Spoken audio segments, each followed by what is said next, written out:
पिछली बार भी इकट्ठा हुए थे, हमने अपने दिल की बात आपसे बताई थी।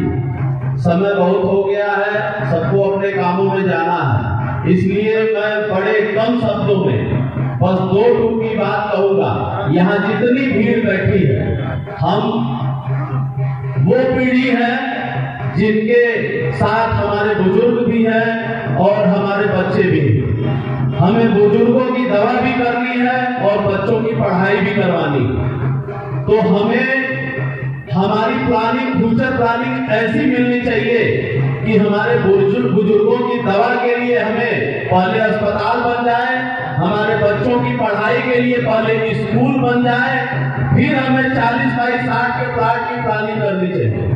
क्योंकि अगर यह मूलभूत व्यवस्थाएं हमें एनसीएल जो आज तक कहीं भी नहीं दिया, और फिर उसके बाद अब लोग एनसीएल की दलाली करते हुए दावा कर रहे हैं कि आपको एक बहुत ही बड़ा उदाहरण के साथ जगह देकर बसाया जाएगा, एक नजीर पेश किया जाएगा। तो मैं आपको शुद्ध देसी भाषा में बता दूं कि एनसीएल की जो भी नजीर आज तक है वो सिर्फ हमारे आपके लिए एक बवासीर है। वो ऐसी बीमारी है कि न हम जिसे छुपा सकते हैं और न ही किसी को बता सकते हैं। और यह बीमारी कहीं न कहीं पिछले कई पीढ़ियों से जितने लोग विस्थापित हुए हैं उनको एनसीएल के द्वारा दी गई है। कोई पूरे जिले में या पूरे कोल इंडिया में आप सर्च कर लीजिए, गूगल का जमाना है, कोई ऐसी नजीर नहीं है कि जिसमें विस्थापन के बाद आप उस दंश से उबर पाए। तो हमारा विस्थापन होना है यह तय है, और यह मानसिकता बना लीजिए कि हमारा विस्थापन होना है, इसमें कहीं कोई किंतु परंतु नहीं है। लेकिन उसके लिए जो प्राइमरी तैयारी है, आप जो भी नगर निगम क्षेत्र में है, नगर निगम के सारे डॉक्यूमेंट अपने पूरी तरह से व्यक्तिगत आप जमा कर लीजिए, अपने जमीनों की रजिस्ट्री जमा कर लीजिए, आपके डॉक्यूमेंट जो भी आपसी डिस्प्यूट है पारिवारिक, उसको प्रयास करिए कि विस्थापन की नोटिस के पहले वो खत्म हो जाए।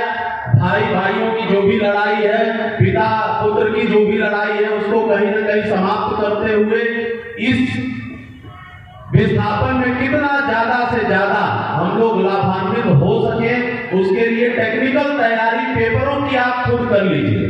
क्योंकि कोई भी मंच या कोई भी समाज आपको आपके व्यक्तिगत पेपरों की खाना पूर्ति नहीं करा सकता। यह बेसिक चीज है। यहाँ से जाने के बाद आप अपने एक हफ्ते के अंदर सारे डॉक्यूमेंट, जो डॉक्यूमेंट आपको नहीं समझ में आ रहे हैं, अपने संबंधित लीगल वकील से या नगर निगम के जो पार्षद हैं उनसे जाकर समझ लीजिए। आपको मैं बता दूं कि 11 वार्ड में एक वार्ड विलोपित हो चुका है, और जो 10 वार्ड बच रहा है उसमें लगभग 4 से 5 वार्ड ऑलरेडी यहाँ पे विस्थापित नहीं हो रहे हैं। जो यहाँ रहेंगे तो 4-5 वार्ड वालों को भी सुविधा एनसीएल को कहीं न कहीं देना होगा। तो वह सुविधा 2 भागों में न बटे, वह सुविधा जैसे मोरवा में पहले मिलता रहा है वैसे ही एक ही भाग में सुविधा हमें मिलती रहे। ये मंच उसी का प्रयास कर रहा है। हमारा कोई प्रयास ऐसा नहीं है कि जिसमें किसी को आर्थिक नुकसान हो, किसी को सामाजिक नुकसान हो, किसी का व्यक्तिगत नुकसान हो। इसके पहले जो भी लोगों ने प्रयास किया वह प्रयास गलत नहीं था, लेकिन वह प्रयास कहीं न कहीं आखिरी तक जाते जाते वह उनका निजी स्वार्थ में बदल गया। और निजी स्वार्थ जब होता है तो कहीं न कहीं समाज का बहुत बड़ा नुकसान होता है, और उस नुकसान को हम लोग बचाना चाहते हैं।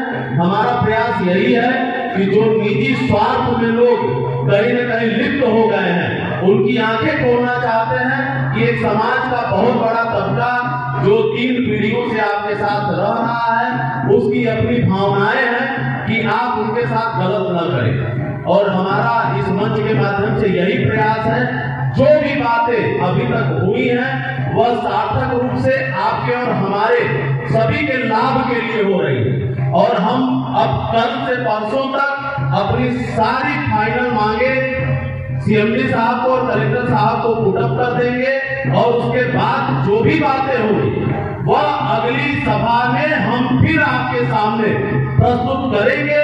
हम कोई भी बातें बंद कमरे में आपके लिए नहीं करेंगे।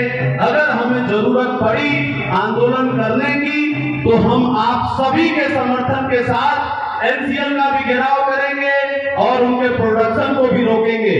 उसमें कहीं हमें किसी भी तरह का कोई बाधा आने वाली नहीं है।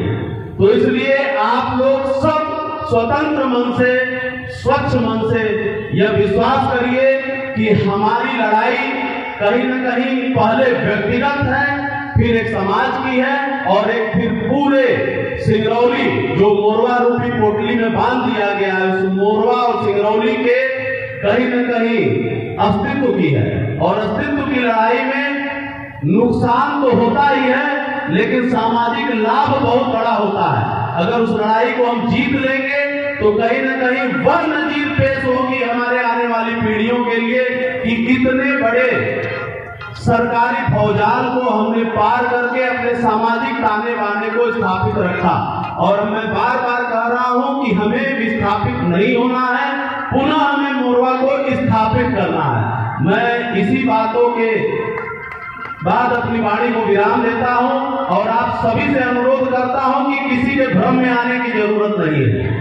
आप लोग स्वच्छ मन से यह समझिए कि यह सामाजिक ताना बाना बना रहे और सबको उसका पूरा भरपूर लाभ मिले, इसका हम लोग प्रयास कर रहे हैं। एक बार पुनः सब लोग दोनों हाथ उठाकर बोलिए हर हर महादेव।